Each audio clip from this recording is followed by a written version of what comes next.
Halo teman-teman, perkenalkan nama saya Dinda Sutumisa dengan NIM 220810421. Saya dari kelas praktikum pengembangan diri dan karir 11B6. Kita di sini akan belajar bersama mengenai pengembangan karir. Nah, selanjutnya ada dua hal yang akan kita pelajari. Yang pertama ada memahami BMC atau Business Model Canvas, dan yang kedua seberapa multitasking kamu.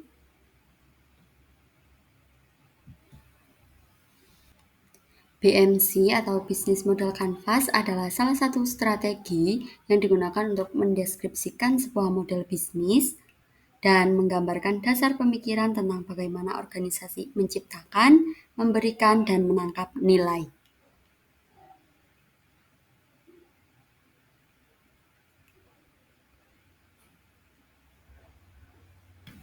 BMC memudahkan kita dalam melihat secara nyata usaha yang sedang atau akan kita lakukan. Nah, dengan BMC juga kita dapat merumuskan usaha yang rumit ke dalam satu lembar kanvas yang memiliki 9 kunci elemen. Yang pertama ada customer segment atau kelompok masyarakat atau organisasi yang akan dijangkau dan juga dilayani. Seperti yang kita ketahui bahwa ketika kita menjalani usaha, pelanggan merupakan inti dari sebuah usaha. Maka dari itu kita harus mengetahui apa yang dibutuhkan oleh pelanggan sehingga kita dapat mengelompokkan pelanggan tersebut sesuai dengan kebutuhannya atau atribut lainnya. Nah, yang kedua ada value proposition, yaitu kumpulan dari berbagai macam produk dan jasa yang akan menciptakan nilai bagi para segmen tertentu. Proposisi nilai dapat memecah masalah pelanggan atau memuaskan kebutuhan pelanggan. Nah, setiap proposisi nilai berisi gabungan produk atau jasa tertentu yang melayani kebutuhan segmen pelanggan yang spesifik. Kemudian kunci elemen ketiga yaitu channel atau media perusahaan untuk berkomunikasi dengan para pelanggan. Dengan channel ini, bagaimana cara perusahaan untuk menjangkau pelanggan untuk memberikan proposisi nilai. Kemudian kunci elemen keempat yaitu customer relationship atau jenis hubungan perusahaan dengan segmen pelanggan yang akan dicapainya. Nah, dalam customer relationship ini, hubungan dapat bervariasi mulai dari yang bersifat pribadi sampai otomatis. Nah, hubungan pelanggan dapat didorong oleh motivasi seperti akuisisi pelanggan atau retensi mempertahankan pelanggan. Kemudian yang selanjutnya, kunci kelima ada revenue stream atau kas yang dihasilkan oleh perusahaan dengan menyediakan produk dan juga jasa. Nah, jika tadi pelanggan adalah inti dari model bisnis, maka arus pendapatan adalah urat nadinya, sehingga perusahaan harus bertanya kepada dirinya sendiri. Jadi, untuk apakah masing-masing segmen pelanggan benar-benar bersedia untuk membayar? Selanjutnya, elemen ke-6 adalah key resources atau beberapa jenis sumber daya yang penting dimiliki oleh perusahaan. Nah, perlu kita ketahui juga, kebutuhan sumber daya utama itu berbeda-beda sesuai dengan jenis model bisnis yang kita jalani. Kemudian kunci selanjutnya adalah key activities. Key activities merupakan kegiatan utama perusahaan yang digunakan untuk menciptakan dan menawarkan value proposition. Nah, setiap model bisnis membutuhkan sejumlah aktivitas kunci, yaitu tindakan-tindakan terpenting yang harus diambil perusahaan agar dapat beroperasi dengan sukses. Selanjutnya ada key partnership atau blok bangunan kemitraan utama yang menggambarkan jaringan pemasok dan mitra yang membuat model bisnis dapat bekerja.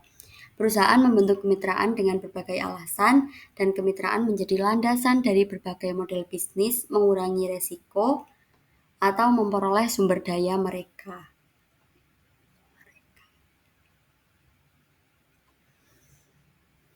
Kemudian untuk elemen yang terakhir yaitu cost structure atau biaya menggambarkan semua biaya yang dikeluarkan untuk mengoperasikan model bisnis.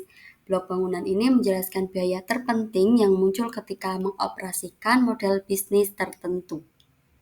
Kemudian kita bisa merumuskan strategi perusahaan dengan menggunakan SWOT, analisis SWOT.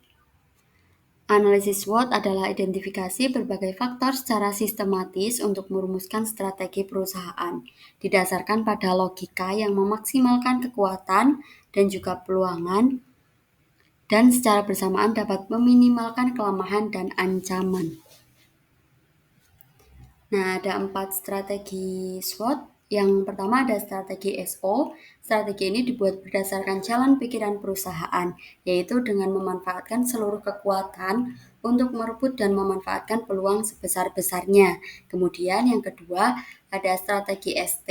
Ini adalah strategi dalam menggunakan kekuatan yang dimiliki perusahaan untuk mengatasi ancaman. Nah, yang ketiga ada strategi WO. Strategi ini diterapkan berdasarkan pemanfaatan peluang yang ada dengan cara meminimalkan kelemahan yang ada. Nah, yang terakhir ini ada strategi WT. Strategi ini didasarkan pada kegiatan yang bersifat defensif dan berusaha meminimalkan kelemahan yang ada serta menghindari sebuah ancaman. Nah, mengapa BMC dan analisis SWOT ini penting untuk dipelajari? Karena ini akan memudahkan kita untuk menjalankan suatu usaha yang akan kita jalani ataupun yang sedang kita jalani. Dengan menggunakan BMC dan analisis SWOT ini, tentu saja usaha kita akan lebih terarah dan juga akan lebih mudah dalam menjalankannya. Selanjutnya kita akan membahas tentang multitasking.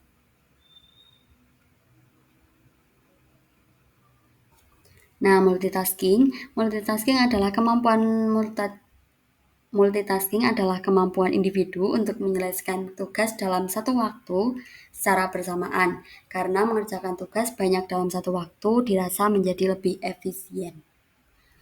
Nah, kesiapan beradaptasi untuk menghadapi berbagai situasi perubahan ini dapat dikonsepkan sebagai readiness to change. Kemudian, multitasking mempunyai 3 poin utama. Yang pertama, terdiri dari berbagai pekerjaan atau tugas. Jadi, multitasking itu tidak hanya satu tugas ya, jadi ada banyak tugas seperti itu. Kemudian yang kedua, secara sadar beralih dari tugas satu ke tugas yang lainnya. Kemudian yang ketiga, mengerjakan pekerjaan lebih dari satu dengan pemusatan peralihan tugas dalam waktu yang sangat singkat. Nah, multitasking itu terjadi ada 2 tahap pengolahan. Yang pertama, menonaktifkan otak dan juga mengaktifkan otak secara cepat. Kemudian ada 2 tipe dalam multitasking. Yang pertama concurrent multitasking, yaitu kita menjalankan tugas dalam waktu yang hampir bersamaan. Banyak tugas dalam waktu yang hampir bersamaan.